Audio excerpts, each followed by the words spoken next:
président Alassane Ouattara est à Libreville au Gabon où il va assister à la finale de la CAN 2012. Hier, le chef de l'État a rencontré les éléphants de Côte d'Ivoire. Deuxième rencontre sur le projet de la constitution de la réserve et du fonds de démobilisation des ex-combattants. Réunion présidée par les ministres Paul Kofi Kofi et Alain Lobognon. Célébration du 33e anniversaire de la victoire de la révolution islamique d'Iran. L'événement marque l'instauration de la démocratie dans le pays. Bienvenue, bonjour à tous. Les éléphants de Côte d'Ivoire sont en finale de la Coupe d'Afrique des Nations 2012. Ils vont rencontrer dans quelques heures l'équipe de la Zambie. Le président de la République, Alassane Ouattara, qui s'est rendu à Libreville pour assister à ce match, les a rencontrés hier au stade de l'INJS dans le quartier Sodigo. Le chef de l'État leur a réaffirmé sa confiance en soutenant que notre équipe nationale est la meilleure formation de cette 28e Coupe d'Afrique des Nations. Le reportage de nos envoyés spéciaux Abiba Dambélé-Saoué et Ricardo Zama. Le 14 janvier dernier, c'est une lettre assaisonnée d'encouragement et d'engagement patriotique que le président Alassane Ouattara avait adressée aux éléphants, alors en préparation à Abu Dhabi. Cette fois, le plus gros du parcours a été fait. Les éléphants sont en finale et le président de la République est à Libreville pour raviver les attentes de la Côte d'Ivoire tout entière, gagner la 28e Coupe d'Afrique des Nations de football. Je voudrais tout d'abord vous féliciter. Je crois que la performance que vous avez eue est une performance qui nous a fait tout chaud au cœur.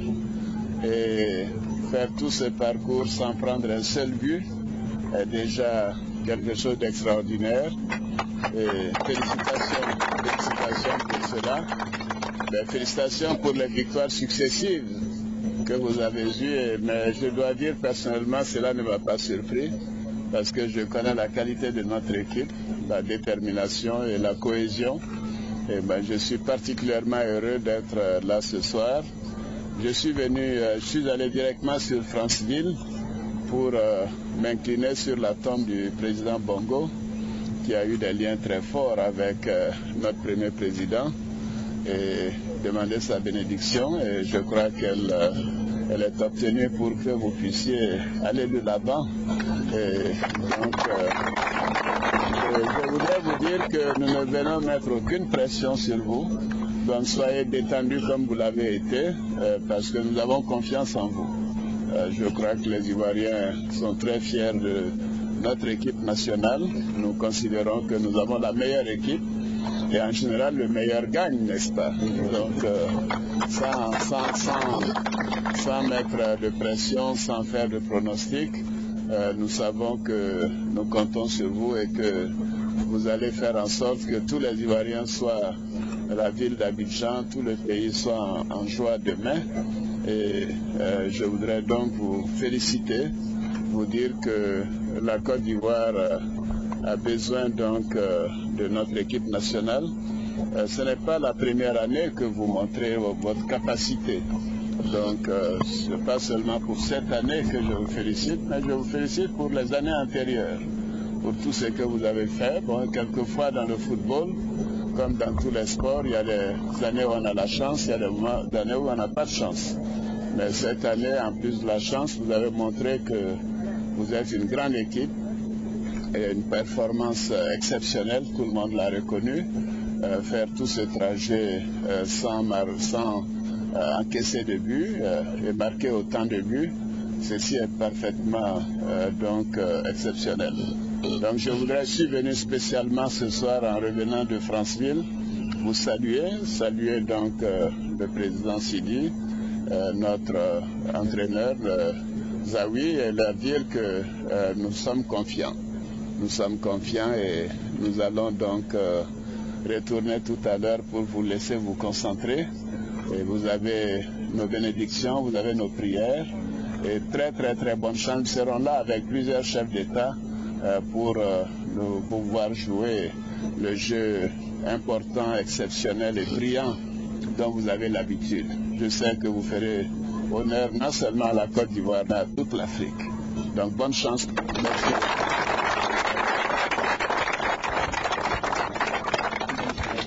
Là-dessus, disons-le nettement, il ne s'agit aucunement de récupération politique, mais du soutien apporté au premier plan à une génération avide de rachat vis-à-vis d'elle-même pour avoir fait naufrage souvent au port, et consciente de ce que sa contribution à l'apaisement durable du climat social ivoirien passe indubitablement par ce succès. Un jour, pour peu que le ciel vienne en aide à une Côte d'Ivoire fort éprouvée et qui se bat avec acharnement pour revivre à travers son football. Tout de suite, nous recevons Sébastien Wognien pour parler de la grande finale de cette CAN 2012 qui va opposer la Côte d'Ivoire à la Zambie. Bonjour Sébastien. Bonjour. Alors Sébastien, les supporters ivoiriens avaient eu des difficultés pour partir à Libreville. Qu'en est-il aujourd'hui? Alors aujourd'hui, les choses se sont très bien déroulées. C'est vrai que la dernière fois, il y a eu beaucoup de difficultés. Ces supporters n'ont pas pu effectuer le déplacement. Aujourd'hui, c'est chose faite. Depuis 7 heures ce matin, eh bien, les supporters étaient déjà à l'aéroport international Félix Houphouët-Boigny. Vous savez que ces supporters sont regroupés au sein du CNSE, Comité national de soutien aux éléphants. Eh bien, les formalités, pas de problème. Tout le monde était donc à son poste pour voir ces supporters aller une dernière fois soutenir cette équipe nationale de football qui en a grandement besoin. Vous savez que la CAN a commencé depuis le 21 janvier. Aujourd'hui, ça va être la clôture. Il faut terminer en beauté et on a besoin de toutes les forces. Et les forces viennent souvent du public, des tribunes. Et les éléphants de Côte d'Ivoire auront donc le soutien sans faille de ce comité national de soutien donc aux éléphants. Toutes les équipes nationales aujourd'hui, c'est au niveau du football. Nous pensons qu'après la première étape, qu'aujourd'hui, nous allons finir en beauté cette Coupe d'Afrique des Nations de football. Et puis Pierre Ngouré, qui fait partie donc de ce comité, s'est adressé donc à toute la Côte d'Ivoire. Il est optimiste et il pense que le CNSE va jouer pleinement son rôle. Nous l'écoutons. De bataille. Tu sais que depuis, avec le président parfait, depuis qu'il a été nommé, il s'est fait fort, et en payant même de sa personne, de suivre toutes les activités phares de nos sélections nationales. Celle-là, évidemment, c'est en apothéose. On s'est battu, on a toujours été présent, même pour la demi-finale, on était présent. Si c'était pas là-bas, c'était ici. Aujourd'hui, on va là-bas et on vient donner notre coup de pouce. On le sait, le rôle du 12e membre, il est fondamental. Là, il y a de la psychologie, il y a du mental, il y a du physique, et on va apporter nos éléphants. Ils sont déjà brillants, ils ont fait, ils la veulent. On sait qu'ils la veulent. On a senti leur volonté. Aujourd'hui, on est confiant. On est confiant et nous, de l'autre côté, on va être même un peu méchants. Tu sais qu'il y a le AK, ils font le AK. Nous avons notre AK décalé. On les attend là-bas. On est en train d'embarquer. Il y a 3 comptoirs d'enregistrement. Donc, on embarque. On est soudés. On a toute l'énergie du peuple ivoirien avec nous. Et voilà, on est prêt vraiment à apporter le petit plus là. Le petit plus psychologique pour faire des chipolopopo, des chipolatas. Ça, c'est clair. Vous savez, c'est l'ambiance autour des matchs de football, c'est ce qui fait ce qu'on appelle le sport. Le football, c'est ça surtout.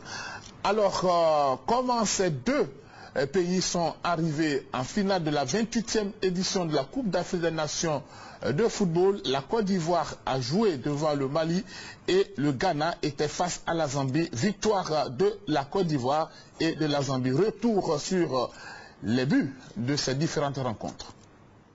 Mais Leto va peut-être se refermer, attention, le ballon part. Gosso, le contrôle raté. Les Maliens sont présents. Il faut faire attention à ces gens de ballon. Les Ivoiriens peuvent se tirer d'affaire. Oh, superbe, Yao Kwasi Berbère. Yao Kwasi qui a balle du terrain. Yao Kwasi qui a balle du terrain. Yao Kwasi!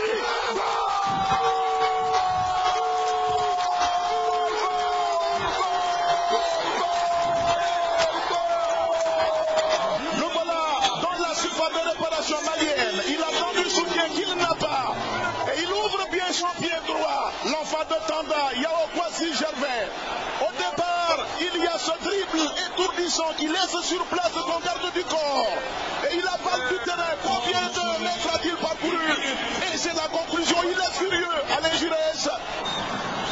Il n'est pas arrivé, il n'a pas anticipé sur cette action alors qu'il avait une balle sur le...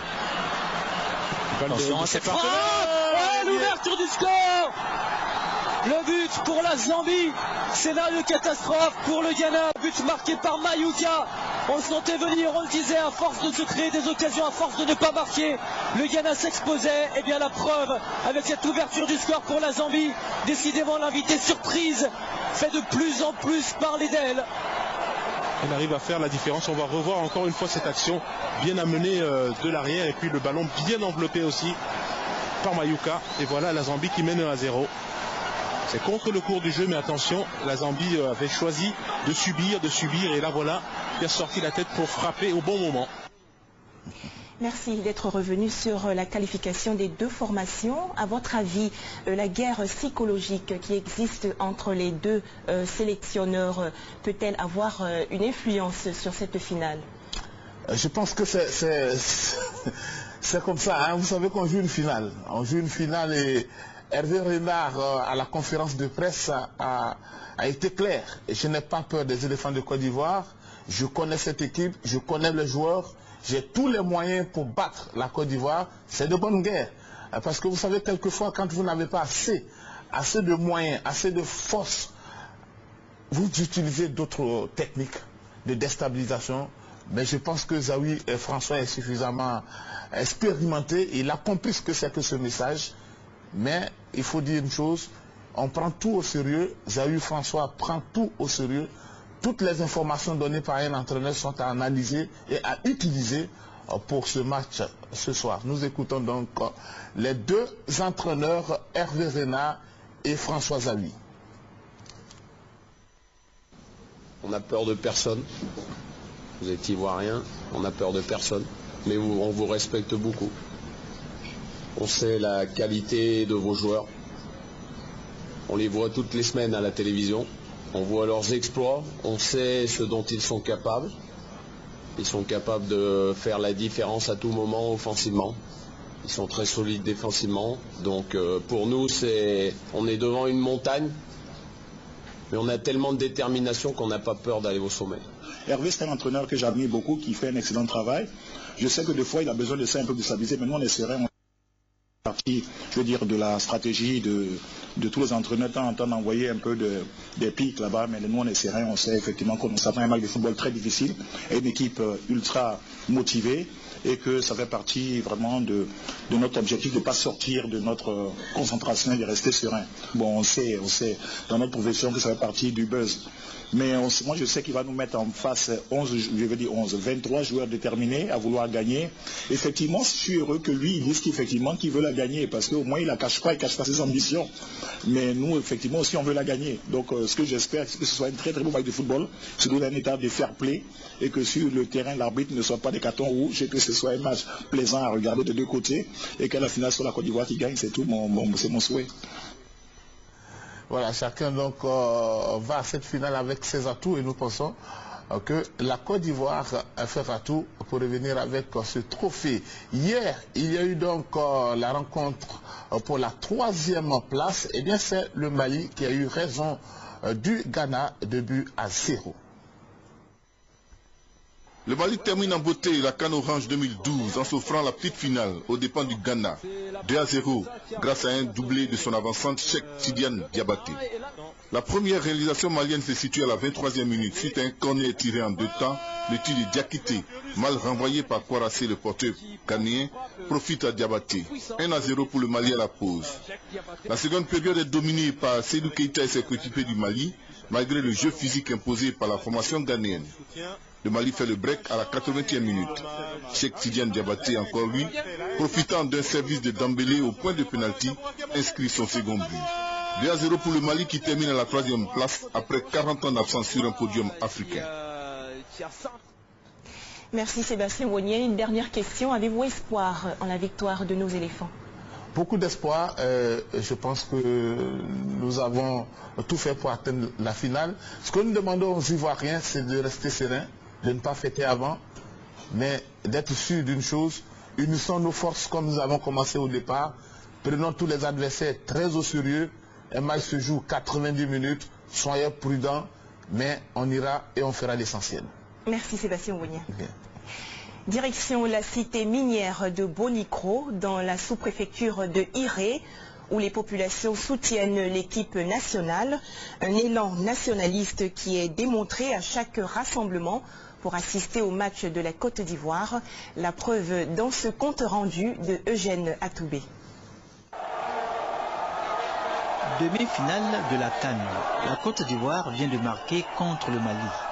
C'est l'explosion de joie des supporters des éléphants. La scène se passe à Bonikro, cité minière, dans la sous-préfecture de Iré.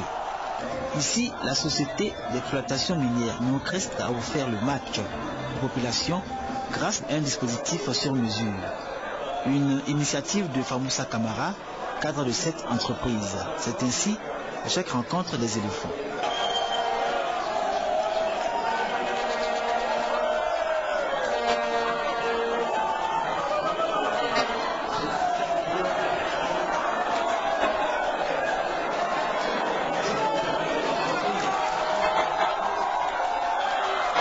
À ce moment de communion, un élément essentiel, le sentiment national.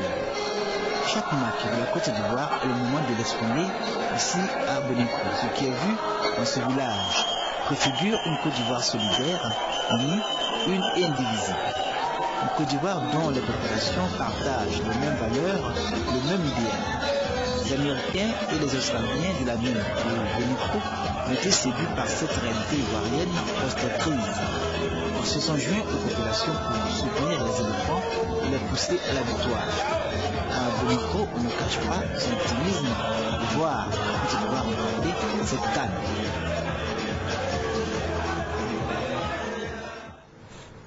Le match comptant pour la finale de la CAN 2012 va se dérouler dans quelques heures. Notre reporter Alvor Assa a interrogé quelques Ivoiriens. Ils nous donnent leur avis sur cette rencontre.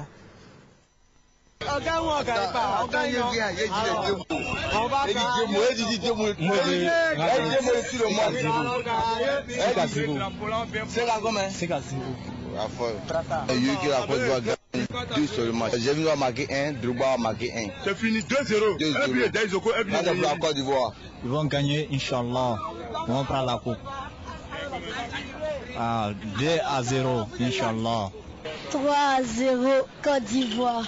Mais je pense que nous allons gagner largement cet après-midi. Tout le peuple a crié derrière les éléphants. 3-0. La Zambie joue un bon football. Et je voudrais qu'on joue vraiment sérieux pour avoir cette coupe-là. Et il faut que cette année, il y ait courage aux enfants par rapport aux joueurs comme Gosso Gosso, qui jouent comme les joueurs camerounais. Donc, je suis un peu confiant parce que les joueurs se donnent cette année. Le score 2-1. Deuxième rencontre au ministère de la Défense sur le projet de la constitution de la réserve et du fonds de démobilisation des ex-combattants et miliciens non réinsérés. Au menu, l'examen des observations faites sur la première mouture du projet. La réunion a été présidée par le ministre délégué à la Défense, Paul Kofi Kofi, et celui de la Jeunesse et du Service civique, Alain Lobognon. Le récit de Abou Sanogo. À cette rencontre qui a vu la participation de plusieurs ministères techniques, de l'ensemble des structures de réinsertion ainsi que des partenaires au développement, le colonel-major Kadio Miezou a fait le point des observations recueillies par rapport à la première mouture du projet et qui devrait faire l'objet d'examen en vue d'élaborer un document consensuel. Ces observations ont porté, entre autres, sur la sensibilisation, la mise en place des fonds, le regroupement, l'identification, le désarmement et la démobilisation en attendant la sortie du document final. Il est bon de noter que le projet a rencontré l'adhésion totale de l'ensemble des participants. Je crois qu'il y a un grand consensus, il y a un appui absolument massif de la communauté internationale et des Nations Unies à cette initiative du gouvernement.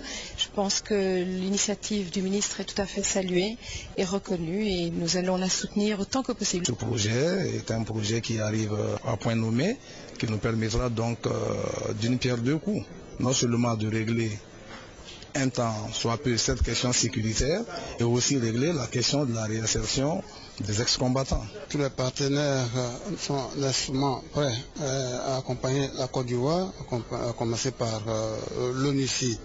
Une réunion de synthèse sur cet important projet est prévue pour les jours à venir au ministère de la Défense.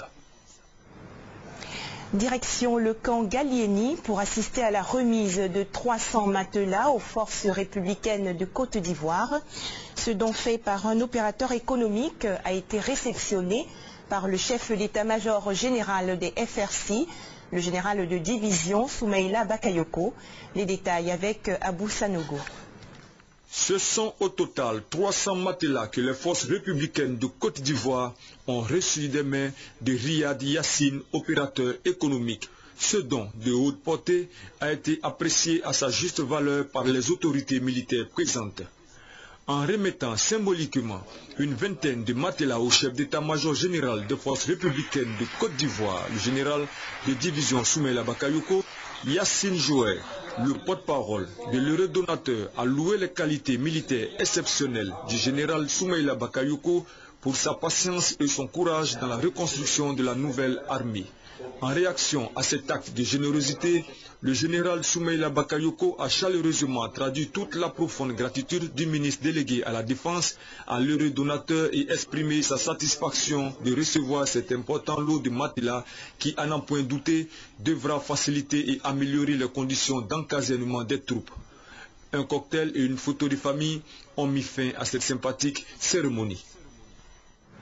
L'organisation non gouvernementale L'école du citoyen, à travers son projet dénommé Stop aux naissances non déclarées dans mon village, a procédé récemment à la formation sur la déclaration des naissances de 68 personnes issues de 18 villages de la sous-préfecture de Kokumbo, dans le département de Toumoudi. Cette action va permettre aux enfants d'être déclarés à l'état civil. Abou Sanogo. Ils sont 68 personnes issues des 18 villages de la sous-préfecture de Kokumbo à prendre part à cette formation sur la déclaration des naissances. Il s'agit pour l'ONG L'École du citoyen, initiatrice de la formation à travers son projet Stop aux naissances non déclarées dans mon village, de mettre fin au phénomène des enfants sans extrait de naissance. Ces personnes formées font partie d'une brigade mise en place dans chaque village, brigade composée d'un notable, de la présidente des femmes, du président des jeunes et d'un agent communautaire. Objectif, faire pression sur les parents afin que tout nouveau-né soit déclaré à l'état civil. Pour le sous-préfet de Kokumbo, cette formation vient à point nommé. Il a ajouté qu'en 2010 et 2011, 911 enfants se sont vus refuser l'entrée au CP1 faute d'extrait de naissance. Quant au maire de la commune de Kokumbo, Kofi Kwadjo Hervé Paul, il a invité les membres de la brigade de déclaration de naissance à dénoncer les parents qui refusent de déclarer leur nouveau-né à l'état civil. Les responsables de l'ONG L'École du citoyen, pour leur part, ont mis les membres de la brigade en mission afin que tous les enfants du département de Kokumbo jouissent du droit d'être déclarés à l'état civil et avoir ainsi une identité. En bref, à la faveur de la célébration de la Journée mondiale de la Terre, le district d'Abidjan, en collaboration avec une organisation non gouvernementale, va organiser du 20 au 22 avril prochain une série d'activités. Il s'agira de lever des fonds pour la présentation et la réhabilitation du jardin botanique de Bingerville. Les responsables de la communauté catholique Mère du Divin Amour œuvrent pour la réconciliation nationale.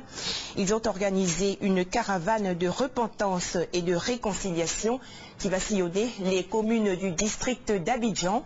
Une conférence de presse pour le lancement de l'événement s'est tenue mardi dernier. Le témoignage de Charles Tatou. La communauté catholique mère du divin amour s'engage dans le processus de paix et de réconciliation.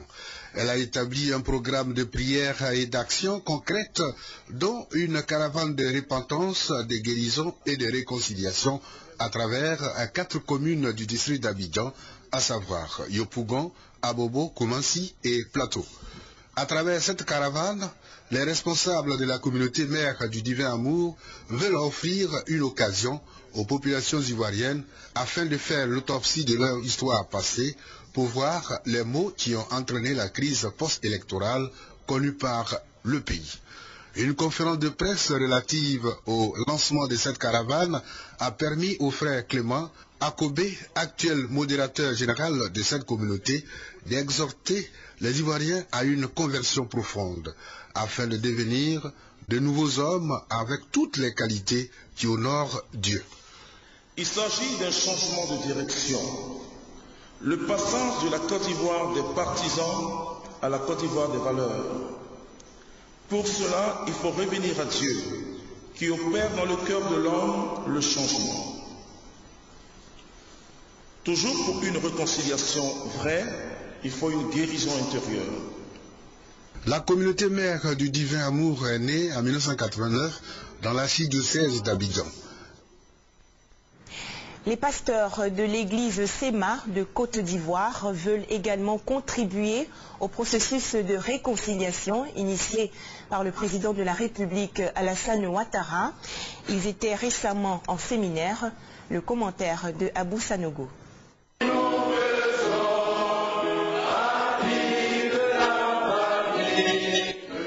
350 pasteurs venus de différentes paroisses CMA de la Côte d'Ivoire ont pris part à ce séminaire de formation à Yamoussoukro, initié par l'église évangélique protestante CMA de Côte d'Ivoire, autour du thème « Le pasteur et la réconciliation nationale, quel rôle ?» Chaque Ivoirien, chaque Ivoirienne doit apporter du meilleur de lui-même pour apporter sa contribution au succès du processus. Tout le monde est unanime pour dire que c'est la mission essentielle aujourd'hui pour la Côte d'Ivoire. L'orateur principal, le révérend Bertrand Odéou, a insisté sur l'importance des hommes de Dieu dans le processus de reconstruction et de réconciliation prôné par les autorités ivoiriennes. Le représentant du président de la CDVR a engagé les hommes de Dieu à être des ambassadeurs de la paix et de la réconciliation nationale. Notre premier objectif à atteindre avec des pasteurs formés, c'est de parler au cœur des enfants de Dieu que nous avons sous notre responsabilité. La deuxième responsabilité, c'est de par les enfants de Dieu parler au peuple dans lequel ils vivent. Pendant 3 jours, les pasteurs de l'église CMA ont été invités à s'approprier le processus de réconciliation et de vivre ensemble. Les églises évangéliques de Côte d'Ivoire veulent mieux s'organiser. Elles se sont retrouvées à cet effet pour faire le bilan des pèlerinages en terre sainte d'Israël. Nous suivons Charles Niaoré. Les protestantes évangéliques sont venues des 4 coins de la Côte d'Ivoire pour ce grand rendez-vous, celui de faire le bilan des pèlerinages de 2010 et 2011 en terre sainte et voir ensemble les perspectives pour cette année 2012. Objectif: améliorer les conditions d'organisation des prochains pèlerinages. Pour ce faire, un commissariat évangélique au pèlerinage a été créé. Il sera dirigé par le révérend Makosso Camille. Aussi, il sera lancé dans le mois d'avril un recensement de tous les pasteurs sur l'ensemble du territoire national afin de mieux coordonner les actions. Le révérend Makosso Camille a saisi cette tribune pour remercier le chef de l'État, Alassane Ouattara, qui a permis en 2011 à de nombreux chrétiens évangéliques de faire un pèlerinage en Israël. Il a souhaité que cette année, d'autres fidèles connaissent la joie du pèlerinage. C'est par des conseils avisés du porte-parole des églises évangéliques de Côte d'Ivoire, le bishop Kassidazito, au pasteur, et d'intenses moments de prière qui a pris fin la rencontre. En image, la pose de la première pierre de la grande mosquée de Kotobi dans le département d'Ara s'est déroulée la semaine dernière.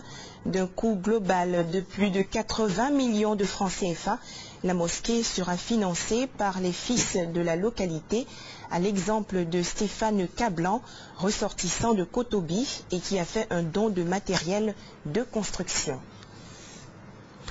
La représentation diplomatique iranienne en Côte d'Ivoire a célébré vendredi dernier le 33e anniversaire de la victoire de la révolution islamique d'Iran. Cet événement marque l'instauration de la démocratie dans le pays. Le commentaire de Serge Colléa.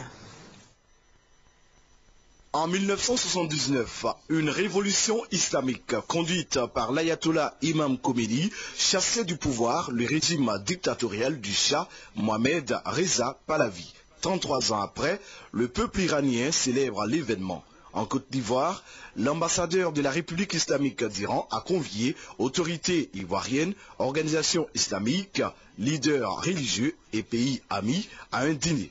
La commémoration du 33e anniversaire de la révolution islamique d'Iran est une occasion de rendre hommage à tous ceux qui sont tombés pour l'instauration de la démocratie. Son Excellence Seyed Reza Nobakti a rappelé ce long parcours. Grâce aux efforts du peuple iranien, son pays est inscrit au rang des pays émergents. Le diplomate a aussi réaffirmé la volonté de la République islamique d'Iran à renforcer sa coopération avec la Côte d'Ivoire en l'accompagnant dans le processus. La fin de la crise politique en Côte d'Ivoire a fait la satisfaction de l'Iran et celle de la communauté mondiale et a rendu le terrain propice pour plus d'efforts dans le cadre des intérêts des deux peuples. La République islamique d'Iran, à l'instar de la communauté internationale, soutient le renforcement de la stabilité, de la sécurité et de la cohérence nationale en Côte d'Ivoire. Après des investissements dans les domaines de la santé et de la science, l'Iran veut se lancer dans d'autres domaines en Côte d'Ivoire.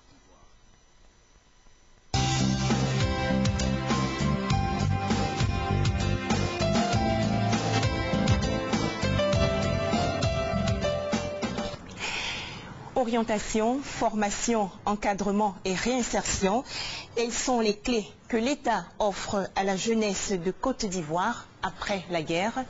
Il s'agit pour l'essentiel de l'aider à retrouver ses repères et de forger son esprit citoyen. Un vaste projet piloté par le ministère de la promotion de la jeunesse et du service civique. Pour en parler, nous avons invité le coordonnateur national du programme de service civique. Bonjour Guy Hervé Pila. Bonjour Juliette. Première question, en quoi consistent précisément les missions du programme de service civique national? Merci Juliette. Je veux, à travers ce temps d'antenne qui m'est permis, dire merci à la RTI pour l'occasion qu'elle donne au programme de service civique de s'adresser à sa cible. En fait, le programme de service civique est un programme d'urgence né de l'accord politique de Ouagadougou qui a commencé ses activités en 2008. Le programme de service civique a pour mission essentielle de donner aux jeunes une formation civique et citoyenne à travers des modules de formation leur apprenant le vivre ensemble, leur apprenant également la resocialisation. N'oublions pas que la guerre qu'a connue le pays a eu pour acteurs essentiels les jeunes. Et donc ces jeunes aujourd'hui sont des jeunes en perte de valeur, qui n'ont plus de repères. À travers le programme de service civique, nous avons la lourde tâche de donner à ces jeunes-là la volonté de reprendre vie et de s'adonner à une activité économique rentable. À côté de la formation civique et citoyenne, nous leur donnons également une formation qualifiante à un métier. Après quoi, nous les orientons à l'insertion d'une activité économique durable. Quelles sont alors les personnes concernées par votre programme? Bon, pour être éligible au programme de service civique, il faut être jeune, avoir entre 18 et 35 ans, être ivoirien. À côté de cela, nous avons les ex-membres des groupes d'autodéfense, les ex-GAD, c'est ce qu'on appelle les ex-membres des groupes d'autodéfense, les ex-combattants démobilisés, nous avons les jeunes non scolarisés, les jeunes déscolarisés, les jeunes diplômés en quête d'un premier emploi et les jeunes porteurs de projets. Alors, dans vos dires, vous avez mentionné comme cible les ex-combattants démobilisés, mais il existe également une structure qui s'occupe de la réinsertion de ces ex-combattants, à l'exemple du secrétariat pour la reconstruction et la réinsertion. Vos actions n'ont-elles pas tendance à s'enchevêtrer? N'y a-t-il pas confusion dans vos actions? Bon, je dirais qu'il n'y a pas de confusion. À partir du moment où l'un des objectifs majeurs justifiait la création du programme est la resocialisation des jeunes. Un fait important, c'est la discipline militaire. Dans la formation civique, il y a la discipline militaire. Donc à travers cette discipline militaire-là, nous inculquons aux jeunes les valeurs qui régissent l'État de Côte d'Ivoire pour leur permettre d'avoir un repère, une base à partir de laquelle ces jeunes-là pourront s'orienter. Et donc la formation civique et citoyenne qui caractérise le programme de service civique national est essentielle pour tous les projets d'insertion de jeunes. La jeunesse non nationale est-elle également concernée par ce programme? Non, pour le moment il s'agit uniquement des jeunes ivoiriens. D'accord. Le programme du service civique national a été créé depuis 2007. Quels sont alors les résultats pour l'année 2008-2011? Il faut dire que le programme a été créé en 2007 et a véritablement commencé ses activités en 2008. Sur la période 2008-2010, nous avons enregistré 10 459 jeunes. Et de ces jeunes-là, 9 441 exactement ont pris part à la formation. 7 000 ont terminé la formation et 4 000 sont actuellement en activité. Pour la période 2008-2010. À la faveur de la guerre, nous avons commencé les activités pour 2011 qu'à partir de septembre. Et donc pour la période septembre-décembre 2011, nous avons formé 2181 jeunes qui sont en ce moment en formation technique et professionnelle, c'est-à-dire formation pratique dans nos centres. Nous avons eu pour instruction de la tutelle de ne pas laisser ces jeunes tant qu'ils ne seront pas insérés. Contrairement à ce qui se fait par le passé où après la formation des jeunes, on leur remettait des kits d'installation individuelle. Maintenant, il s'agit d'une insertion collective. Alors, les jeunes sont organisés en GIE, coopératives ou toute forme de groupement pour une insertion définitive à travers les bailleurs. Et nous avons un fonds de garantie à travers le Fonds national de solidarité pour la promotion d'emploi jeunes. Comment se déroule alors la prise en charge de ces jeunes bénéficiaires du programme? Nous avons deux approches. La première approche, c'est l'inscription individuelle et volontaire. Il faut dire que le postulat du service civique, la formation civique et citoyenne, c'est le volontariat. Et donc les jeunes viennent individuellement et volontairement s'inscrire dans nos centres, les centres de service civique disséminés un peu partout sur le territoire national. Et là, ils sont pris en compte directement. Compte tenu du fait que nous avons sur l'ensemble du territoire 24 centres et que nous ne pouvons répondre aux besoins de l'ensemble des jeunes, nous avons développé notre approche que nous appelons l'approche santé-école, où les jeunes déjà organisés en GIE ou toute forme de groupement nous adressent un courrier, estiment leur volonté d'avoir une formation dans un domaine bien spécifié, alors nous déplaçons une unité mobile vers cette localité-là pour une formation. À juste titre, nous avons signé des conventions avec le FNS, l'AGFOP, et nous comptons très prochainement signer une formation avec l'UVIC aussi, la DDCI, pour qu'il soit le relais de nos activités sur le terrain. Nous marquons une pause avec ce reportage de Victorine Yaoyoboué relatif à la signature du partenariat entre le programme du service civique national et l'AGFOP. Après le Fonds national de la solidarité, le programme du service civique national vient de sceller un autre partenariat avec l'AGFOP, l'Agence nationale de la formation professionnelle. Désormais, ces deux structures vont mettre leur expertise à la disposition des jeunes Ivoiriens dans le but de pérenniser leur futur emploi. Comme l'explique Hervé Pia, coordonnateur du programme du service civique national PSCN, toute formation professionnelle pour être efficace doit être soutenue par une éducation citoyenne et républicaine. Avec l'encadrement donc de l'AGFOP, les pensionnaires des centres du PSCN seront mieux qualifiés et s'insérer aisément dans la vie socio-économique. Il faut tenir compte de beaucoup de circonstances, il faut tenir compte d'un environnement, il faut faire une analyse réelle des besoins afin d'élaborer des référentiels de formation.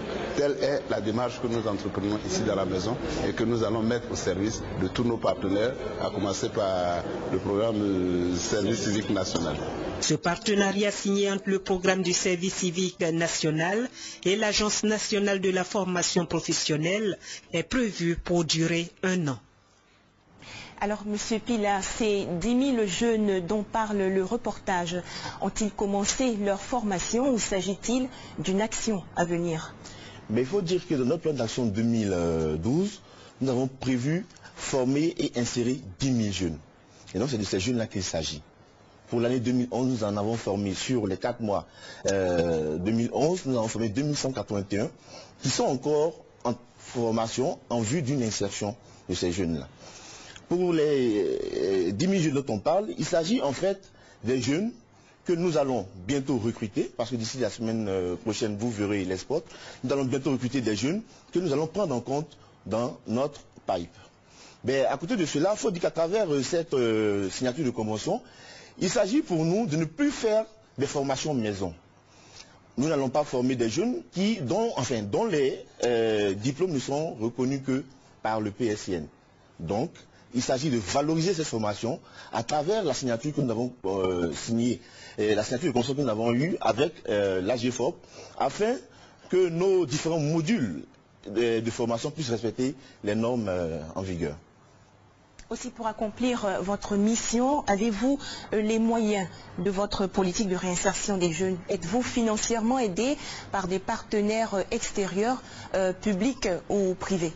Mais merci. Il faut dire que nous dépendons du budget de l'État du Côte d'Ivoire. Mais à côté de cela, nous avons des partenaires. Je veux citer entre autres l'Union européenne, le PNUD, la Banque mondiale, l'ONUDI avec qui nous sommes actuellement en négociation. Et donc, c'est un programme qui intéresse les bailleurs et qui sont prêts à nous accompagner. Récemment, M. Pilar, donc vendredi dernier, vous avez eu une séance de travail avec le ministère de la Défense. Pouvez-vous brièvement nous en parler? Il s'agit pour nous de prendre en compte une partie de notre cible, constituée par les ex-combattants. Et donc, ces jeunes qui ont été démobilisés, désarmés, sont également notre cible. Donc il s'agit pour nous de voir dans quelles conditions le dispositif mis en place par le programme peut permettre une insertion durable de ces jeunes. On parle de plus en plus du retour du service militaire qui pourrait être une solution pour aider la jeunesse de Côte d'Ivoire à retrouver ses repères. Qu'en pensez-vous? Mais il faut dire que l'un des socles essentiels de la formation civique, c'est la rigueur militaire. Et donc, lorsque nous formons les jeunes, nous extirpons ces jeunes-là de leur environnement, nous les formatons et après nous les remettons à la disposition de leur communauté. Et donc, lors de la période pendant laquelle nous enlevons ces jeunes de leur environnement, nous leur inculquons une rigueur dans le travail, dans l'exercice de leur métier, qui se fait avec l'accompagnement de la rigueur militaire. Votre programme offre aux jeunes la formation civique et citoyenne, l'apprentissage d'un métier et l'orientation à l'insertion économique. Combien de centres d'accueil possédez-vous sur toute l'étendue du territoire national? Pour ce qui est des centres du service civique, nous en avons 24 sur toute l'étendue du territoire national. Et à cause de cela, nous avons l'autre approche que nous appelons l'approche santé-école, qui nous permet de nous exporter vers les différentes localités à travers tout le pays et en relation avec les collectivités décentralisées, prendre en compte les jeunes de ces différentes localités-là afin d'assurer leur insertion. Et donc, à côté de ces 24 centres, nous avons toutes les localités de Côte d'Ivoire qui sont également un champ d'action pour le programme de service civique national. Nous sommes malheureusement au terme de notre émission. Quel message pouvez-vous donner aux jeunes de Côte d'Ivoire? Je veux dire aux jeunes de Côte d'Ivoire que le programme de service civique est un outil pour la jeunesse ivoirienne. Il s'agit pour ces jeunes-là de venir s'inscrire volontairement dans nos différents centres. Et à côté de cela, des jeunes des localités où ne se trouvent pas nos centres du service civique qui se mettent en association et qui s'adressent au service civique pour que nous puissions les accompagner dans la réalisation de leur projet qui est leur rêve, c'est-à-dire avoir une activité économique qui puisse les rendre autonomes. Merci, M. Guy Hervé Pila. Merci, je vous remercie. Une note triste.